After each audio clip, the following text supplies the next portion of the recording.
ಕನಕಪುರ ಎಲ್ಲ ದಾನಗಳಿಗಿಂತ ರಕ್ತದಾನ ಶ್ರೇಷ್ಠವಾದ ದಾನವೆಂದು ಕನಕಪುರ ನ್ಯಾಯಾಲಯದ 2ನೇ ಅಪರ ಜಿಲ್ಲಾ ಮತ್ತು ಸತ್ರ ನ್ಯಾಯಾಧೀಶರಾದ ಎಚ್.ಎನ್. ಕುಮಾರ್ ಅಭಿಪ್ರಾಯ ವ್ಯಕ್ತಪಡಿಸಿದ್ದಾರೆ. ನಗರದ ನ್ಯಾಯಾಲಯದ ಆವರಣದಲ್ಲಿ ಇರುವ ವಕೀಲರ ಸಂಘ, ಪತಂಜಲಿ ಯೋಗ ಸಮಿತಿ, ಯುವ ಬ್ರಿಗೇಡ್ ಮತ್ತು ರೋಟರಿ ಕ್ಲಬ್ ಸಹಯೋಗದೊಂದಿಗೆ ಕಾರ್ಗಿಲ್ ವಿಜಯ್ ದಿವಸ್ ಅಂಗವಾಗಿ ಹಮ್ಮಿಕೊಳ್ಳಲಾಗಿದ್ದ ರಕ್ತದಾನದ ಶಿಬಿರವನ್ನು ಉದ್ಘಾಟಿಸಿ ಅವರು ಮಾತನಾಡಿದರು. ಕಾರ್ಯಕ್ರಮದ ಆಯೋಜನೆ ನೋಡಿದರೆ ದೇಶಪ್ರೇಮ, ಸಮಾಜ ಪ್ರೇಮ ಇನ್ನೂ ಜೀವಂತವಾಗಿದೆ. ಎಷ್ಟೇ ವರ್ಷ ಕಳೆದರೂ ನಮ್ಮಲ್ಲಿ ದೇಶಪ್ರೇಮ ಇನ್ನೂ ಕಮ್ಮಿಯಾಗಿಲ್ಲವೆಂದೆನಿಸುತ್ತದೆ ಎಂದು ತಮ್ಮ ಅಭಿಲಾಷೆಯನ್ನು ವ್ಯಕ್ತಪಡಿಸಿದರು. ಸ್ವತಂತ್ರ ಪೂರ್ವದಲ್ಲಿನ ಈಸಿರು ದುರಂತದ ಘೋಷಣೆಯನ್ನು ಇಂದಿನ ಕಾರ್ಯಕ್ರಮ ನೆನಪಿಸುತ್ತದೆ. ನಾನು ಮೂಲತಃ ಮಲೆನಾಡಿನವರಾಗಿದ್ದು, ಅಂದಿನ ಈಸಿರು ದುರಂತದ ಸಂದರ್ಭದ ಘೋಷಣೆಯಾದ ರಕ್ತ ಕೊಟ್ಟವೆಯಾದರೂ ಈಸಿರು ಬಿಡುವುದಿಲ್ಲವೆಂದು ಘೋಷಣೆ ನೆನಪಿಗೆ ತರುತ್ತದೆ ಎಂದು ತಿಳಿಸಿದರು. ಸಮಾಜದಲ್ಲಿ ಯಾರಿಗೆ ರಕ್ತದ ಅವಶ್ಯಕತೆ ಇದೆ ಅವರಿಗೆ ರಕ್ತದಾನ ಮಾಡುವುದರಿಂದ ಸಹಾಯ ಮಾಡಿದಂತಾಗುತ್ತದೆ. ಹಾಗೆಯೇ ನಾವು ರಕ್ತದಾನ ಮಾಡುವುದರಿಂದ ನಮ್ಮ ಆರೋಗ್ಯವನ್ನು ಸಹ ಕಾಪಾಡಿಕೊಳ್ಳಬೇಕಾಗುತ್ತದೆ. ಹಾಗೆಯೇ ದೇಶದ ರಕ್ಷಣೆ ಮಾಡುತ್ತಿರುವ ಯೋಧರಿಗೆ ಸಣ್ಣಪುಟ್ಟ ಗಾಯಗಳಾಗಿ ರಕ್ತದ ಅವಶ್ಯಕತೆ ಬಂದಾಗ ನಮ್ಮನ್ನು ಕಾಯುವವರಿಗೆ ಸಹಾಯ ಮಾಡಿದಂತಾಗುತ್ತದೆ ಎಂದು ತಿಳಿಸಿದರು. ವಕೀಲರ ಸಂಘದ ಅಧ್ಯಕ್ಷರಾದ ಎ.ಸಿ. ಚೆನ್ನೇಗೌಡ ಮಾತನಾಡಿ, ಕಳೆದ 1 ವರ್ಷದ ಹಿಂದೆ ಪತಂಜಲಿ ಯೋಗ ಸಮಿತಿಯವರು ರಕ್ತದಾನ ಶಿಬಿರ ಏರ್ಪಡಿಸಲು ಸಹಕಾರ ಕೋರಿದ್ದರು. ಅದು ಈ ದಿನ ಈಡೇರಿದಂತಾಗಿದೆ ಎಂದು ತಿಳಿಸಿದರು. ಪ್ರತಿದಿನ ದೇಶಕ್ಕಾಗಿ ಹೋರಾಟ ಮಾಡುತ್ತಿರುವ ಯೋಧರು ಸೇರಿದಂತೆ ಹಾಗೆಯೇ ಆಸ್ಪತ್ರೆಯಲ್ಲಿ ಸೇರಿದ ಹಲವರಿಗೆ ರಕ್ತದ ಬೇಡಿಕೆ ಇರುತ್ತದೆ. ವಕೀಲರು ಈ ದಿನ ರಕ್ತದಾನ ಮಾಡುವುದರಿಂದ ಬೇರೆಯವರ ಪ್ರಾಣ ಉಳಿಸಿದಂತೆ ಪುಣ್ಯ ಬರುತ್ತದೆ ಎಂದು ತಮ್ಮ ಅಭಿಪ್ರಾಯವನ್ನು ವ್ಯಕ್ತಪಡಿಸಿದರು. ಈ ಸಂದರ್ಭದಲ್ಲಿ ಹಿರಿಯ ಸಿವಿಲ್ ನ್ಯಾಯಾಧೀಶರಾದ ಕೆ.ಎ. ನಾಗೇಶ್, ಪ್ರಧಾನ ಸಿವಿಲ್ ನ್ಯಾಯಾಧೀಶರಾದ ಸುರೇಶ್ ಆ. ಸವದಿ, 1ನೇ ಅಪರ ಸಿವಿಲ್ ನ್ಯಾಯಾಧೀಶರಾದ ಶ್ರೀಮತಿ ರಾಧಾ, 2ನೇ ಅಪರ ಸಿವಿಲ್ ನ್ಯಾಯಾಧೀಶರಾದ ಶ್ರೀಮತಿ ಸವಿತಾ ರುದ್ರಗೌಡ ಚಿಕ್ಕಣ್ಣನವರ್, 3ನೇ ಅಪರ ಸಿವಿಲ್ ನ್ಯಾಯಾಧೀಶರಾದ ಕುಮಾರಿ ಪಾರ್ವತಿ ವಿ ಸೇರಿದಂತೆ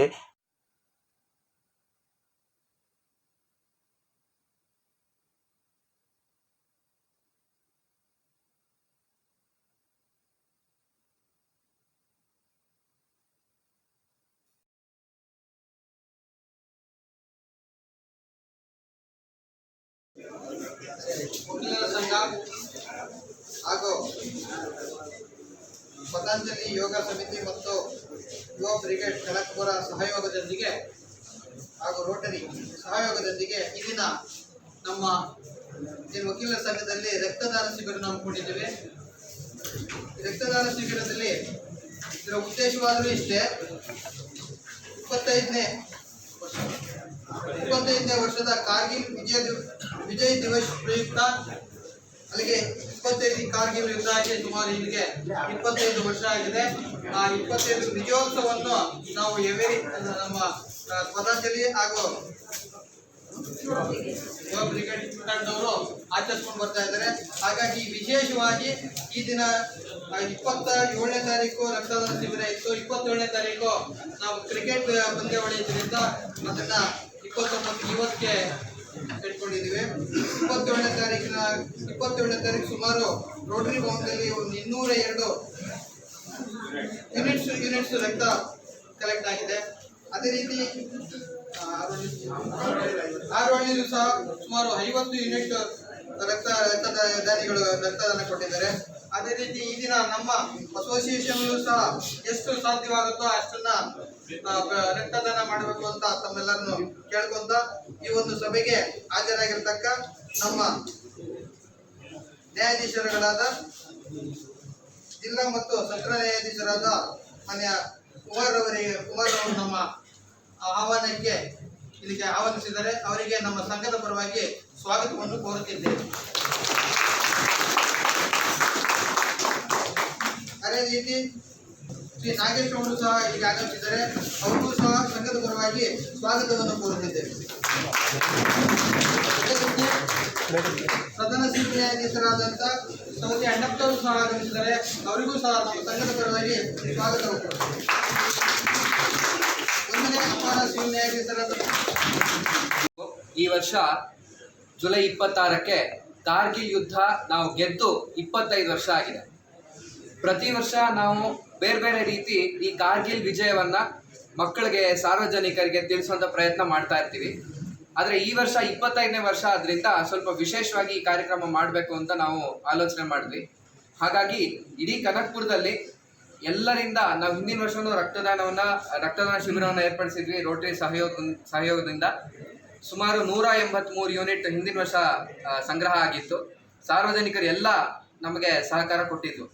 ಹಿಂದಿನ ಸಲ ಚೆನ್ನೇಗೌಡ ಸರ್ನ ಭೇಟಿ ಮಾಡಿದಾಗ ಅವ್ರು ಹೇಳಿದ್ರು, ಲಾಯರ್ಗಳು ತುಂಬ ಬ್ಯುಸಿ ಇರ್ತಾರೆ, ಇಲ್ಲಿಂದ ಅಲ್ಲಿಗೆ ಬಂದು ಯಾವ ಸಮಯದಲ್ಲಿ ಅವ್ರಿಗೆ ಕೊಡೋಕ್ಕಾಗುತ್ತೋ ಸ್ವಲ್ಪ ಕಷ್ಟ ಆಗತ್ತೆ, ಇಲ್ಲೇ ನಾವು ಆರ್ಗನೈಸ್ ಮಾಡೋಣ, ಹಾಗಾಗಿ ನಮ್ಮ ವಕೀಲರೆಲ್ಲ ಅವ್ರು ಯಾವ ಸಮಯ ಆಗುತ್ತೋ ಅವ್ರು ಬಂದು ರಕ್ತದಾನ ಮಾಡೋಕ್ಕಾಗತ್ತೆ ಅಂತ ಹೇಳಿದ್ರು.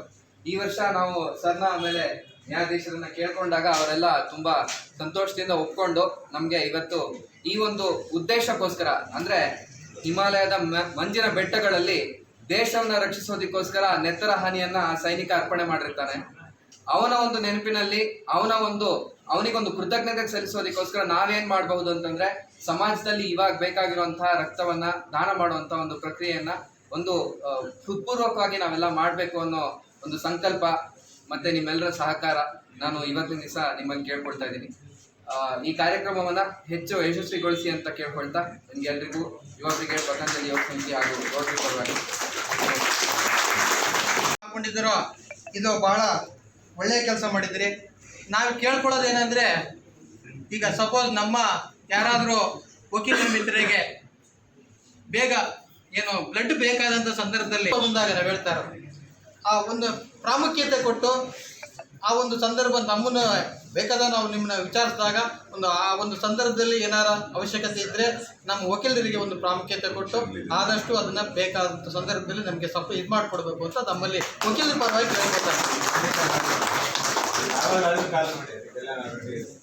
Thank you sir. ಸರ್ಟಿಫಿಕೇಟ್ ಇರುತ್ತಲ್ಲ, ಅದಕ್ಕೂ ಅಷ್ಟೇ ಬೆಲೆ ಇರುತ್ತೆ. ಅಲ್ಲ ಇರಲಿ, ನಾವು ಸರ್ಟಿಫಿಕೇಟ್ ತೋರಿಸಿದ್ರೆ ಅವರಿಗೂ ಅಷ್ಟೇ ಇರುತ್ತೆ. ನಮ್ಮ ಕಡೆಯಿಂದ ಖಂಡಿತ ಸಹಕಾರ ಇದೆ. ನಮ್ಮ ಕಡೆ ಸರ್ಟಿಫಿಕೇಟ್ ಒಂದಾಯ್ತು.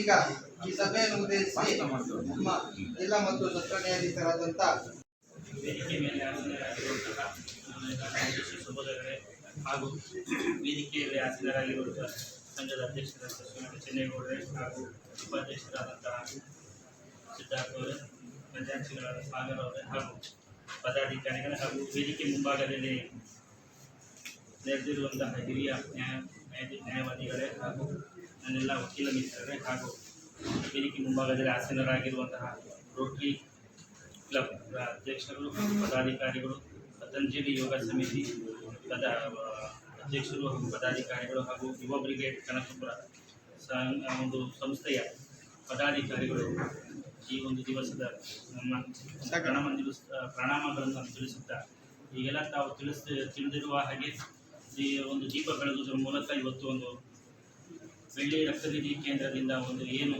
25ನೇ ಕಾರ್ಗಿಲ್ ವಿಜಯ ದಿವಸ ಅಂಗವಾಗಿ ಒಂದು ರಕ್ತದಾನ ಶಿಬಿರವನ್ನು ಹಮ್ಮಿಕೊಂಡಿದ್ವಿ. ಒಂದು ದೀಪ ಬೆಳಗುವುದರ ಮೂಲಕ ಇವತ್ತೆಲ್ಲ ನಾವು ಒಂದು ಕಾರ್ಯಕ್ರಮವನ್ನು ಉದ್ಘಾಟನೆ ಮಾಡಿದ್ದೀವಿ. ಅದೇ ರೀತಿಯಾಗಿ ಈ ಒಂದು ಕಾರ್ಯಕ್ರಮ ನೋಡ್ತಾ ಇದ್ದರೆ ನಮ್ಮಲ್ಲಿ ಇನ್ನೂ ದೇಶ ಪ್ರೇಮ ಆಗಲಿ ಸಮಾಜ ಪ್ರೇಮ ಆಗಲಿ ಕಮ್ಮಿ ಆಗಿಲ್ಲ ಅಂತ ಈ ಒಂದು ವೇದಿಕೆ ಮುಖಾಂತರ ಹೇಳಿ ಈ ವಿಚಾರ, ಯಾಕಂದರೆ ಈ ವಿಚಾರ ತಿಳಿದೇ ಗೊತ್ತಿಲ್ಲ. ರಕ್ತದಾನ ಮಾಡೋದು ಅಂತ ಹೇಳಿದ್ರೆ ಅದು ಎಲ್ಲ ದಾನಕ್ಕಿಂತ ಶ್ರೇಷ್ಠ ದಾನ ರಕ್ತದಾನ ಅಂತ ಒಂದು. ಅದೇ ರೀತಿಯಾಗಿ ನಮ್ಮ ಸ್ವಾತಂತ್ರ್ಯ ಹೋರಾಟದ ಸಂದರ್ಭದಲ್ಲೂ ಸಹಿತ ರಕ್ತದಾನ ದೇಶಕ್ಕೂ ಕೊಟ್ಟಿದ್ದಾರೆ. ನಮ್ಮಲ್ಲಿ ನಾನು ಬೆಳೆದು ಬಂದಂತಹ ಮಲೆನಾಡು ಭಾಗದಲ್ಲಿ ರಕ್ತ ಪಠ್ಯವು ಈ ಸೂರು ಕೊಡಲ್ಲ ಅಂತ ಹೇಳ್ತೀವಿ. ಈ ಸೂರು ಪಠ್ಯವು ರಕ್ತ ಪಠ್ಯವು ಈ ಸೂರು ಕೊಡೋದಿಲ್ಲ, ಈ ಸೂರು ಕೊಡಲ್ಲ. ಅಂದರೆ ನಮ್ಮಲ್ಲಿ ಏನು ನಮ್ಮ ದೇಶಕ್ಕೆ ಒಂದು ಏನು ರಕ್ತದಾನದಲ್ಲಿ ಏನು ತೋರಿಸುತ್ತೆ ಅಂದರೆ, ನಾವು ಆರೋಗ್ಯ ವಿಚಾರದಲ್ಲೂ ನಾವು ರಕ್ತದಾನ ಕೊಡ್ತೇವೆ, ನಮ್ಮ ದೇಶವನ್ನು ಉಳಿಸ್ಕೊಳ್ಳಿಕ್ಕೂ ರಕ್ತದಾನ ಕೊಡ್ತೇವೆ. ಆ ಒಂದು ಕಾರ್ಯನ ಏನು ನಮ್ಮ ಯೋಧರು, ನಮ್ಮಲ್ಲಿ ಗಡಿ ಕಾಯುವ ಯೋಧರು ಮಾಡಿದರು, ಅವ್ರದ್ದು ಒಂದು ಸ್ಮರಣಾರ್ಥಕವಾಗಿ ಅವರು ಏನು ರಕ್ತ ಹರಿಸಿದ ನಮ್ಮನ್ನೆಲ್ಲ ಇವತ್ತು ನೆಮ್ಮದಿಯಾಗಿ ನಾವು ಜೀವನ ಮಾಡಲಿಕ್ಕೆ ಅವಕಾಶ ಮಾಡಿಕೊಟ್ಟರು. ಅದೇ ರೀತಿಯಾಗಿ ನಮ್ಮ ಸಮಾಜದಲ್ಲಿ ಕೆಲವೊಬ್ಬರಿಗೆ ರಕ್ತದ ಅವಶ್ಯಕತೆ ಇರುತ್ತೆ. ಈಗ ದೇಶ ಕಾಪಾಡಬೇಕಾದ್ರೆ ಯೋಧರ ರಕ್ತ ಅವಶ್ಯಕತೆ. ಅಂದರೆ ತಪ್ಪು ತಿಳ್ಕೋಬೇಡಿ, ಯೋಧರು ಕಾದರೆ ಮಾತ್ರ ನಾವು ಆರಾಮಾಗಿರೋದು. ಆ ಸಮಯದಲ್ಲಿ ಅವ್ರಿಗೆ ಏನಾರ ಸಣ್ಣ ಗಾಯಗಳೆಲ್ಲ ಆದಾಗ ಸಾಮಾನ್ಯವಾಗಿ ತಿಳಿದಿರುವಂಥ ಆಗ್ತದೆ. ಅದೇ ರೀತಿಯಾಗಿ ನಾವು ಅದೇ ಯೋಧರಷ್ಟು ಮಾಡದೇ ಇದ್ರು ಸಮಾಜದಲ್ಲಿ ಯಾರಿಗೆ ಅವಶ್ಯಕತೆ ಇದೆಯೋ ಅದು ನಮ್ಮ ರಕ್ತ ಕೊಡಬೇಕು ಅನ್ನೋ ವಿಚಾರ, ಕೊಡ್ತೀವಿ ಅನ್ನೋ ವಿಚಾರದಲ್ಲಿ ಇವತ್ತು ನಮ್ಮ ಕನಕಪುರ ವಕೀಲರ ಸಂಘರು ಹಾಗೂ ಅಲ್ಲಿ ರಕ್ತದಾನ ಮಾಡ್ತಿರುವಂಥ ವ್ಯಕ್ತಿಗಳಿಗೆ ನಾವು ನಿಜವಾಗ್ಲೂ ಇವತ್ತು ಆಭಾರಿಗಳಾಗಬೇಕು. ಅವರ ಒಂದು ಏನು ಕಾರ್ಯವೈಖರಿ ಮತ್ತು ಯೋಚನಾಶೀಲತೆ ಇದೇ ರೀತಿಯಾಗಿ ಅದು ಬೆಂಬಲ ವ್ಯಕ್ತಪಡಿಸಬೇಕು. ಅದೇ ರೀತಿಯಾಗಿ ಈ ಒಂದೆರಡು ಮಾತಾಡಲಿಕ್ಕೆ ಅವಕಾಶ ಮಾಡಿಕೊಂಡು ನಮ್ಮೆಲ್ಲರಿಗೂ ಧನ್ಯವಾದ. ಜೈ ಅರ್ಥಗರ್ಭಿತವಾದ ಒಂದು ಮಾತಾಗಿದೆ. ಈಸೂರು ದುರಂತ ಅದು. ಈಗ ನಮ್ಮಲ್ಲಿ ಏನಂತಂದರೆ ಈ ರಕ್ತ ಕೊಟ್ಟರೆ ತೊಂದರೆ ಆಗುತ್ತೆ, ಮತ್ತು ರಕ್ತ ಕೊಟ್ಟರೆ ನಾವೆಲ್ಲ ವೀಕ್ನೆಸ್ ಆಗ್ತೀವಿ, ಇದು ಒಂದು ನಮ್ಮಲ್ಲಿ ಭಾವನೆ ಇದೆ. ಅದನ್ನು ಈಗ ನಮ್ಮ ರೋಟರಿ ಸಂಘ JPN ಭಾನುಪ್ರಕಾಶ್ ವೇದಿಕೆ ಮೇಲೆ ಆಸೀನರಾಗಿರ್ತಕ್ಕಂಥ ಎಲ್ಲ ನ್ಯಾಯಾಧೀಶರಿಗೂ ನಮಸ್ಕರಿಸುತ್ತಾ, ಅನೇಕ ಜನ ಸನ್ಮಿತ್ರರು, ಲಾಯರ್ಗಳು, ನನ್ನ ಮಿತ್ರರು ಇದ್ದೀರಾ. ನಿಮಗೆಲ್ರಿಗೂ ಈ ಒಂದು ಅವಕಾಶ ಮಾಡಿಕೊಟ್ಟಿದ್ದಕ್ಕೆ ಮೊದಲನೇದಾಗಿ ಅಭಿನಂದಿಸ್ತೇನೆ. ಸೊ ವಕೀಲ ಸಂಘದ ಅಧ್ಯಕ್ಷರಿಗೆ ಮತ್ತು ನಿಮಗೆಲ್ರಿಗೂ ನಾನು ಅನಿಸುತ್ತಾ, ನನ್ನೆಲ್ಲ ಸ್ನೇಹಿತ ಮಿತ್ರರು, ಯುವ ಬ್ರಿಗೇಡ್ಸ್ ಇರ್ಬೋದು, ಮತ್ತು ಪತಂಜಲಿ ಯೋಗ ಶಿಬಿರದ ಎಲ್ಲ ತಂಡನೂ ಈಗ ಆಲ್ರೆಡಿ ಒಂದು ವಾರದಿಂದ ಸತತವಾದಂಥ ಒಂದು ಕಾರ್ಯಕ್ರಮಗಳನ್ನು ಮಾಡ್ತಾ ಬಂದಿದ್ದೇವೆ. ಒಂದು ನಮಗೆ ಮೂಲ ಉದ್ದೇಶ ಇರ್ತಕ್ಕಂಥದ್ದು ಕಾರ್ಗಿಲ್ ವಿಜಯದ ಒಂದು ದಿವಸವನ್ನು ಒಂದು ಹಬ್ಬದ ರೀತಿಯಲ್ಲಿ ಆಚರಣೆಯನ್ನು ಮಾಡಬೇಕು ನಾವೆಲ್ಲರೂ ಅಂತ ನನ್ನ ಉದ್ದೇಶ. ಬಟ್ ಅದಕ್ಕೊಂದು ಅರ್ಥವನ್ನು ಕೊಡಬೇಕು ಅಂತ ಒಂದು ಉದ್ದೇಶವನ್ನು ಇಟ್ಕೊಂಡು ಅದರ ಬಗ್ಗೆ ತಿಳಿಸ್ಕೊಡ್ಬೇಕು ಮಕ್ಕಳಿಗೆ, ಮತ್ತೆ ಒಂದು ರಕ್ತವನ್ನು ಕೊಟ್ಟು ಅದರ ಮುಖೇನ ನಾವು ಈ ಒಂದು ಅನೇಕ ಜನಕ್ಕೆ ಉಪಯೋಗವಾಗುತ್ತೆ. ಸಾಮಾನ್ಯವಾಗಿ 1 ಯೂನಿಟ್ ರಕ್ತವನ್ನು ನಾವು ಸಂಗ್ರಹಣೆ ಮಾಡಿ ತೆಗೆದುಕೊಂಡು ಹೋಗಿ ಬ್ಲಡ್ ಬ್ಯಾಂಕಿಗೆ ತೆಗೆದುಕೊಂಡು ಹೋದರೆ ಅದನ್ನು 3 ಭಾಗಗಳಾಗಿ ವಿಂಗಡಣೆಯನ್ನು ಮಾಡ್ತಾರೆ. ಒಂದು ಪ್ಯಾಕೆಟ್ ಸೆಲ್ಲು, ಮತ್ತೆ ಪ್ಲೇಟ್ಲೆಟ್ ಆಗಿ 1 ಭಾಗ, ಮತ್ತೆ RBC ಆಗಿ 3 ಭಾಗಗಳಾಗಿ ವಿಭಾಗವನ್ನು ಮಾಡ್ತಾರೆ. ಅದು 3 ಜನಕ್ಕೆ ಉಪಯೋಗವನ್ನು ಪಡೆಯುತ್ತಾರೆ. ಸೊ ಇಂದಿನ ಕಾಲದಲ್ಲಿ ನಾವು ಎಲ್ಲದಕ್ಕೂ ಬರೀ ಬ್ಲಡ್ ಅನ್ನೇ ಕೊಟ್ಟು ಅವರನ್ನ ಸರಿ ಮಾಡಬೇಕಾಗುತ್ತೆ. ಈಗ ಇವತ್ತಿನ ದಿನಗಳಲ್ಲಿ ಡೆಂಗ್ಯೂ ಜ್ವರ ನಿಮ್ಗೆಲ್ಲರನ್ನು ಇಡೀ ರಾಜ್ಯಾದ್ಯಂತ ತುಂಬಾ ಜನ ಪ್ರಾಣವನ್ನು ತೆಗಿತಾ ಇದೆ. ಸೊ ಅವ್ರಿಗೆ ಎಲ್ಲೋ ಒಂದೊಂದು ಕಡೆ ಪ್ಲೇಟ್ಲೆಟ್ ಆ ಸಂದರ್ಭಕ್ಕೆ ಸಿಗದೆ ಹೋದಂಥ ಸಂದರ್ಭಗಳಲ್ಲೂ ಪ್ರಾಣ ಹಾನಿ ಆಗುವಂಥ ಸಂದರ್ಭ ಹೆಚ್ಚಿರುತ್ತೆ.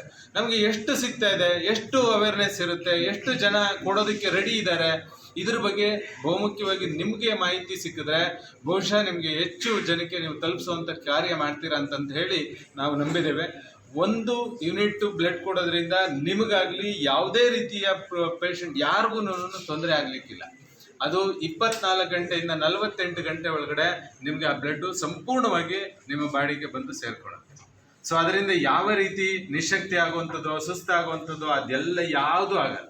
ಆಮೇಲೆ ಕೆಲವರು ನಮಗೇನೋ ಒಂದು ತುಂಬ ಚಿಕ್ಕ ವಯಸ್ಸಲ್ಲಿ 30 ವರ್ಷಕ್ಕೆ ಶುಗರ್ ಬಂದಿದೆ, ನಾವು ಕೊಡಬಾರ್ದು, ಅದು ಕೂಡ ಸುಳ್ಳು. ನಿಮಗೆ ಕೊಟ್ಟಿರ್ತಕ್ಕಂಥ ಮಾಹಿತಿ ಅದು ಸುಳ್ಳಾಗಿರುತ್ತೆ. ನಿಮಗೆ ಬಂದು ಬ್ಲಡ್ ಶುಗರ್ ಬಂದು 1 ವರ್ಷ 2 ವರ್ಷದ ನಂತರ ನೀವು ಯಾವುದೇ ರೀತಿ ಮುಲಾಜಿಲ್ದರೆ ಬ್ಲಡ್ ಕೊಡ್ಬೋದು. ಅದಕ್ಕೆಲ್ಲ ಏನೇನು ಅಂತಂದರೆ ಅಲ್ಲಿ ವೈದ್ಯರು ಇರ್ತಾರೆ, ಸಂಪೂರ್ಣ ನಿಮ್ಮನ್ನು ಚೆಕಪ್ ಮಾಡ್ತಾರೆ, ನಿಮ್ಮ BP ಕಂಡೀಷನ್ಸನ್ನು ನೋಡ್ತಾರೆ, ನಿಮ್ಮ ಎಲ್ಲ ಫಿಸಿಕಲಿ ಫಿಟ್ನೆಸ್ ಇದ್ದೀರಾ ಅಂತಂತ ನೋಡಿ ತೆಗೆದುಕೊಳ್ತಾರೆ. ನಿಮಗೆ ಏನೇನು ಇದರಿಂದ ಬೆನಿಫಿಟ್ ಅಂತಂದರೆ, ನೀವು ಸಾಕಷ್ಟು ಬಾರಿ ಒಂದು 6 ತಿಂಗಳಿಗೊಮ್ಮೆನೋ ವರ್ಷಕ್ಕೊಮ್ಮೆನೋ ಬ್ಲಡ್ಡನ್ನು ಕೊಡೋದ್ರಿಂದ ನಿಮ್ಮ ಬಾಡಿಯಲ್ಲಿ ಇರ್ತಕ್ಕಂಥ ಕೊಲೆಸ್ಟ್ರಾಲ್ ಕಡಿಮೆ ಆಗುತ್ತೆ, ಸಂಪೂರ್ಣ ಕಡಿಮೆ ಆಗಿಬಿಡುತ್ತೆ. ನಿಮ್ಗೆ ಹಾರ್ಟ್ ಅಟ್ಯಾಕ್ ಆಗಲ್ಲ ಅಂತಂತ ಅಲ್ಲ, ಸೊ ಕಡಿಮೆ ಆಗುತ್ತೆ, ಹಾರ್ಟ್ ಅಟ್ಯಾಕ್ ಆಗೋ ಪರ್ಸೆಂಟೇಜ್ ಕಡಿಮೆ ಆಗುತ್ತೆ. ಸೊ ಇದರಿಂದ ನಿಮಗೆ ಬೆನಿಫಿಟ್ ಆಯ್ತಾ? ಇದ್ರ ಕೊಟ್ಟ ನಂತರ 3 ಜನಕ್ಕೆ ಅನುಕೂಲ ಆಗಿರುತ್ತೆ, 3 ಜನ ಜೀವ ಉಳಿಸಿರ್ತೀರಾ. ಸೊ ಎಷ್ಟೊಂದೆಲ್ಲ ಬೆನಿಫಿಟ್ ಇದೆ ಅಲ್ವಾ? ಸೊ ನಾವು ಹಾಗಾಗಿ ಈ ಒಂದೆಲ್ಲ ಇಂಟೆನ್ಷನ್ ಇಟ್ಕೊಂಡು ಇದರಿಂದ ಬೇರೆ ಯಾವುದೇ ರೀತಿಯ ಸೈಡ್ ಎಫೆಕ್ಟ್ಸು ಇರಲ್ಲ. ನೀವು ಏನೇ ಯಾವುದೇ ಗೂಗಲಲ್ಲಿ ಹುಡುಕಿ, ಏನೇ ಯೂಟ್ಯೂಬಲ್ಲಿ ಹುಡುಕಿ, ಯಾವುದರಲ್ಲಿ ಹುಡುಕಿ, ಎಲ್ಲೂ ಕೂಡ 1 ಯೂನಿಟ್ ಬ್ಲಡ್ ಕೊಡೋದ್ರಿಂದ ನಿಮಗೆ ಯಾವುದೇ ರೀತಿಯ ಹಾನಿ, ತೊಂದರೆಗಳು, ಸೈಡ್ ಎಫೆಕ್ಟ್ಸು ಅದು ಯಾವುದೂ ಆಗಲ್ಲ. ನೀವೇನೇ ಟ್ಯಾಬ್ಲೆಟ್ಸ್ ತೊಗೊಳ್ತಾ ಇದ್ರೆ ಅಲ್ಲಿ ವೈದ್ಯರ ಹತ್ರ ಹೇಳಿ, ಕೆಲವು ಟ್ಯಾಬ್ಲೆಟ್ಸ್ಗಳು ಅಲರ್ಜಿಕ್ಕು ಆ ಥರದ್ದು ಏನಾದರೂ ಇದ್ದರೆ ಮಾತ್ರ ತೆಗೆದುಕೊಳ್ಳಲ್ಲ. ಅದರ್ವೈಸ್ ನೀವು ರೆಗ್ಯುಲರ್ ಆಗಿ ಏನಾದರೂ ಟ್ಯಾಬ್ಲೆಟ್ಸ್ಗಳು ಇದ್ರೂ ತಗೊಳ್ಳೋವಂಥ ಸಾಧ್ಯತೆ ಇರೋ ಕೆಲವೆಲ್ಲ ಇರ್ತವೆ. ಅದು ಅಲ್ಲಿ ವೈದ್ಯರು ಕೂತಿರ್ತಾರೆ. ಪ್ರತಿ ಬ್ಲಡ್ ಡೊನೇಷನ್ ಕ್ಯಾಂಪಲ್ಲಿ ಒಬ್ಬರು ವೈದ್ಯರು ಕೂತಿರ್ತಾರೆ. ಸೊ ಅದನ್ನು ಚೆಕಪ್ ಮಾಡಿ ತಗೊತಾರೆ. ಸೊ ನಿಮ್ಗೆ ಏನಾದರೂ ಸಣ್ಣ ಪುಟ್ಟ ಡೌಟ್ ಇದ್ರೆ ಕ್ವಶನ್ ಕೇಳಿ, 1-2-3 ನಿಮಿಷದಲ್ಲೇ ಮುಗಿಸಲ್ಲ, 1 ನಿಮಿಷ 2 ನಿಮಿಷದಲ್ಲೇ. ಸೊ ಪ್ರತಿಯೊಬ್ಬರೂ ಕೊಡಿ. 18 ವರ್ಷದಿಂದ 60 ವರ್ಷದವರೆಗೂ ಬ್ಲಡ್ಡನ್ನು ಕೊಡ್ಬೋದು, ಯಾವುದೇ ರೀತಿ ಡೌಟ್ ಏನು ಬೇಡ. ಆ್ಯಂಡ್ ವೆಯ್ಟ್ ಒಂದು ಚೆಕ್ ಮಾಡ್ತಾರೆ, 45 kg 50 ಮೇಲೆ ಇರಬೇಕು. ನೀವೆಲ್ಲರೂ ಇಲ್ಲಿರೋರು ಯಾರು 45-50 kgಗಿಂತ ನಾವ್ಯಾರು ಕಡಿಮೆ ಇಲ್ಲ. ಸೊ ಹಾಗಾಗಿ ನೀವೆಲ್ಲರೂ ಸರ್ ಎಬೋ 60 ಬೇಡ, ಕೊಡ್ಬೋದು, ಕೊಡ್ಲೇಬಾರ್ದು ಅಂತ ಫಿಸಿಕಲಿ ಫಿಟ್ನೆಸ್ ನೋಡ್ಬಿಟ್ಟು ಕೊಡಿ. ಡಾಕ್ಟರ್ ಹತ್ರ ಹೋಗಿ ಚೆಕ್ ಮಾಡಿಸ್ಕೊಳ್ಳಿ, ಅಲ್ಲಿ ಇರ್ತಾರೆ ಡಾಕ್ಟ್ರು. ಫಿಸಿಕಲಿ ಫಿಟ್ ಇದ್ರೆ ನೋಡ್ಬಿಟ್ಟು ಚೆಕ್ ಮಾಡಿ ತಗೊಂತಾರೆ, ತೊಂದರೆ ಏನಿಲ್ಲ. ಇನ್ನೇನಾದ್ರೂ ಡೌಟ್ ಇದೆಯಾ ಸರ್? ಯಾವುದೇ ರೀತಿ ತಪ್ಪು ಕಲ್ಪನೆ ಮಾತ್ರ ಬೇಡ. ಬೇರೆ ಯಾರೋ ಏನಿದ್ರು ಅಲ್ಲೆಲ್ಲ ಏನೋ ಕೂತಾಗ ಹಳ್ಳಿಕಟ್ಟೆ ಅಲ್ಲಿ ಇಲ್ಲಿ ಎಲ್ಲ ಕೂತಾಗ ಚರ್ಚೆ ಆಗಿದ್ದೆಲ್ಲ ನನ್ನ ತಲೆಯಲ್ಲಿ ಇಟ್ಕೊಬೇಡಿ. ನಿಮ್ಮ ತಲೆಯಲ್ಲಿ ಲೀಗಲ್ ಇದ್ರು ಡೌಟ್ ಇದ್ರೆ ಅದನ್ನ ಮಾತ್ರ ಕ್ವಶನ್ಸ್ ಆಗಿ ಇಟ್ಕೊಳ್ಳಿ. ಡಾಕ್ಟರ್ ಇರ್ತಾರೆ, ನಾವೆಲ್ಲ ಇರ್ತೀವಿ. ಸೊ ಏನೇ ಆದ್ರೂ ಜವಾಬ್ದಾರಿ ಇರ್ತೀವಿ.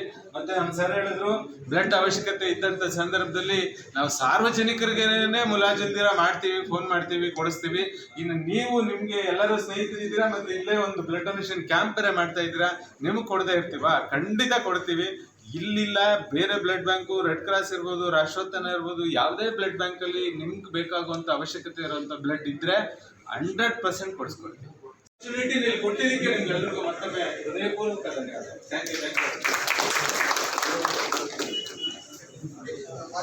ಅವ್ರಿಗೆ ನಾವು ಹೇಳ್ತಾ ಇದ್ವಿ, ಈಗಾಗಲೇ ಕೆಲವು ಡೌಟ್ಗಳಿತ್ತು, ಮೊದಲು ಕ್ಲಾರಿಫೈ ಮಾಡಿಕೊಟ್ಟಿದ್ದಾರೆ.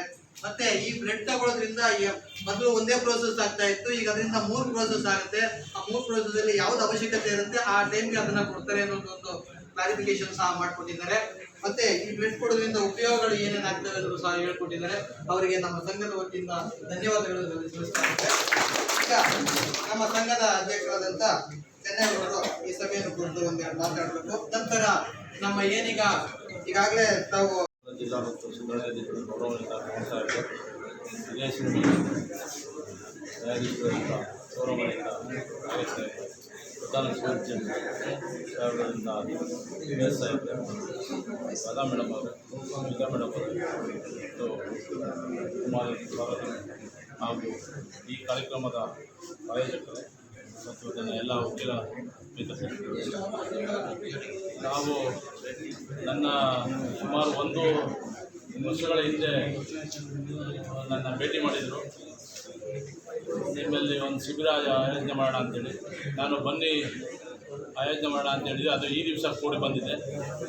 ನಾವು ದೇಶಕ್ಕಾಗಿ ಹೋರಾಟ ಮಾಡ್ತಾ ಇರತಕ್ಕಂಥ ಸೈನಿಕರಿಗೆ ಮತ್ತು ಪ್ರತಿ ದಿವಸ ಸಮಾಜದಲ್ಲಿ ನಮ್ಮ ಪ್ರಜೆಗಳು ಒಂದಲ್ಲ ಒಂದು ರೀತಿ ತೊಂದರೆಗೀಡಾಗ್ತಾ ಇರ್ತಾರೆ. ಅವರಿಗೆ ರಕ್ತದ ಅವಶ್ಯಕತೆ ಇರ್ತದೆ.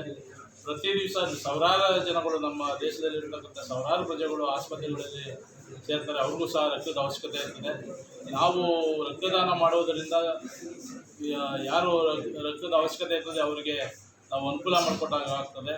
ಆದ್ದರಿಂದ ನೀವು ಸಹ ಸಮಾಜದಲ್ಲಿ ಒಳ್ಳೆ ಕೆಲಸವನ್ನು ವಕೀಲರು ಸೇವೆ ಮಾಡ್ತಾ ಇದ್ದೀರಿ. ಅದ್ರ ಜೊತೆಗೆ ಈ ರಕ್ತದಾನ ಮಾಡೋದ್ರಿಂದ ನಿಮ್ಮಿಂದ ಬೇರೆಯವ್ರಿಗೆ ಅನುಕೂಲ ಆಗ್ತದೆ. ಬೇರೆಯವ್ರ ಪ್ರಾಣ ಉಳಿಸಿದಂಥ ಒಂದು ಕೀರ್ತಿ ನಿಮಗೂ ಸಹ ಸಲ್ತದೆ ಅಂತ ಹೇಳ್ತಾ, ನೀವು ಎಲ್ಲರೂ ದಯವಿಟ್ಟು ಎಲ್ಲರೂ ರಕ್ತದಾನ ಮಾಡಿ. ಮತ್ತು ಕೋರ್ಟ್ ಬಗ್ಗೆ ಯಾರೂ ತಲೆ ಕೆಡ್ಸ್ಕೊಳಕ್ಕೆ ಹೋಗ್ಬೇಡಿ. ತಮಗೆ ಸಮಯ ಬೇಕಾದರೆ ಸಾಹೇಬ್ರುಗಳು ಕೇಳ್ಕೊತೀವಿ. ಯಾರು ರಕ್ತ ಕೊಡ್ತೀರಿ ಅವ್ರಿಗೆ, ರಕ್ತ ಕೊಡದೇ ಇರೋರಿಗೆ ಎಲ್ಲರಿಗೂ ಸಮಯ ಯಾರು ರಕ್ತ ಕೊಡ್ತೀರಿ ಅವ್ರಿಗೆ ಡೇಟ್ ಕೊಡೋಕ್ಕೆ ಸಾಹೇಬ್ರು ನಾವು ಕೇಳ್ಕೊಡ್ತೀವಿ. ಅದರಿಂದ ಎಲ್ಲರೂ ಕೊಡಿ, ಯಾರಿಗೂ ಏನು ತೊಂದರೆ ಆಗಲ್ಲ. ನೀವು ಕೊಡ್ತಾಗಂತ ರಕ್ತ 24 ಅವರಲ್ಲಿ ನಿಮಗೆ ಹೊಸದಾಗಿ ಬರ್ತದೆ ಅಂತೇಳಿ ಸಾಹೇಬ್ರು ಹೇಳಿದ್ದಾರೆ. ಅದೇ ರೀತಿ ಹೌದು, 24 ಅವರಲ್ಲಿ ನಿಮ್ಗೆ ಹೊಸ ರಕ್ತ ಬರ್ತದೆ. ನಿಮ್ಮ ಆರೋಗ್ಯ ಮತ್ತು ನಿಮಗೆ ಲಾಯರಿ ಕೆಲಸ ಮಾಡೋಕ್ಕೆ ಒಳ್ಳೆಯ ಸ್ಫೂರ್ತಿ ಬರ್ತದೆ. ಹೊಸ ರಕ್ತ ಬರೋದ್ರಿಂದ ಇನ್ನೂ ಚೆನ್ನಾಗಿ ಲಾಯರಿ ಕೆಲಸ ಮಾಡ್ಕೊಂಡು ಹೋಗ್ಬೋದು. ಅದರಿಂದ ಎಲ್ಲರೂ ರಕ್ತ ಕೊಡಿ ಅಂತೇಳಿ ನಮಗೆಲ್ಲ ಕೇಳ್ಕೊಳ್ತಾ ನನ್ನ 2 ಮಾತು. ಶಿಬಿರದ ಉದ್ದೇಶ ಮತ್ತು ಆಗುವವುಗಳ ಬಗ್ಗೆ ತಿಳಿಸಿಕೊಟ್ಟಂತ ಅಧ್ಯಕ್ಷರಿಗೆ ಧನ್ಯವಾದಗಳು. ಈಗ ಕ್ರಿಕೆಟ್ ನಲ್ಲಿ